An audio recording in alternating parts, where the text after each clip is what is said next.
Worked out pretty well for Nick Dal Santo, although ironically, if he'd gone on the weekend saying the Saints would win by 10 goals, his old team, the Kangas, would get beaten, he'd have been shocked. A weird one for you, Nick, as we welcome you. Yeah, thanks for having me. Yeah, a bit of a weird weekend of football, but we're sort of getting used to that. Really looking forward to speaking to Nick Graham, who I had the pleasure of playing against on the weekend and came on as a sub and did a really good job. Let's have a look at the TAC Cup landscape and the ladder at the moment into round 14, with the Chargers losing just one game on top. And the Cannons have been magnificent too, strong percentage, and the Stingrays, the Rebels, the Dragons, Falcons, Jets, Rangers, all the way down to 12th-year-old mob, the Bendigo Pioneers, Nicky Dell.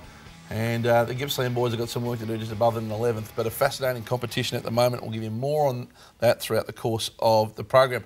I heard you yesterday on radio saying how frustrated you were, or confused, I guess, by why the Kangaroos are playing the way they were. As I take you back to Friday night. Yes. Disappointing. Yeah, it was. I mean, there's a lot of words to describe how we're feeling, and I initially said very disappointed and angry. I think the frustration after the game comes that you're not sure why you're angry or who at, but you just know that you are.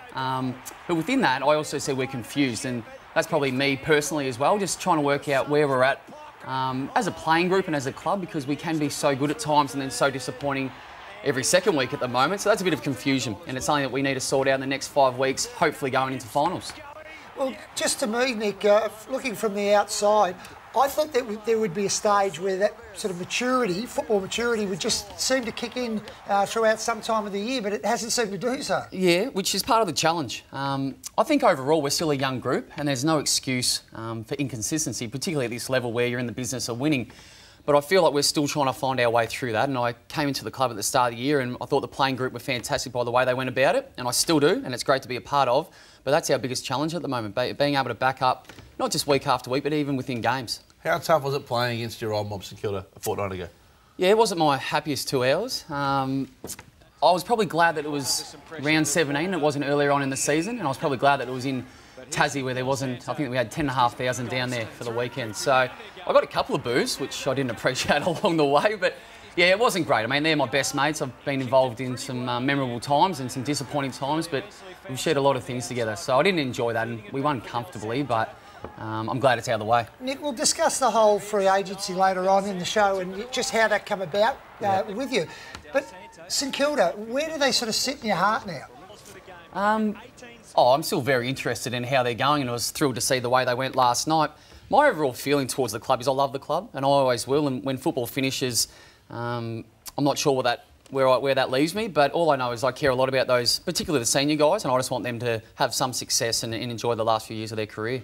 Brent Harvey signed a 1-year extension. He's an inspiration for everyone in the twilight of their career. Not that you're there yet, but he just continues to defy the trend. Yeah, he's an interesting one, Boomer.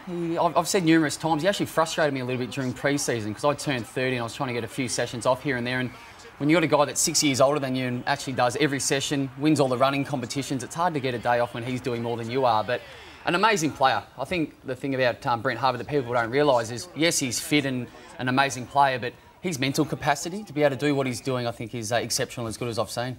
The one thing about Boomer is he'll say what he thinks, and we've seen that in the past before. He made some interesting comments about the coach and just where he sort of sits. So I'm interested in your take on this because, I mean, Boomer's been there the whole time. You're someone that's sort of come from outside and seen other coaches and other systems. What did you make of it all? Well, first thing is I respect the way Brad Scott's going about it. From the outside in previous years, I love the way he sticks up for his players, and being a part of it for the last 8 months, I know that he's got my back, and I like that feeling. I think Boom was probably not necessarily referring to directly the coach, but I think as a group that in regards to how hard we are on each other, and I feel like there's a bit of a perception at the moment that we only pat each other on the back, which definitely isn't the case. Our reviews are firm and then direct, and they don't vary from week to week depending on if we've won or lost. They're always consistent, and we judge each other on our standards. So I can understand where Brent's coming from, but I think as a group we need to all lift our game, not necessarily just 1 or 2 people.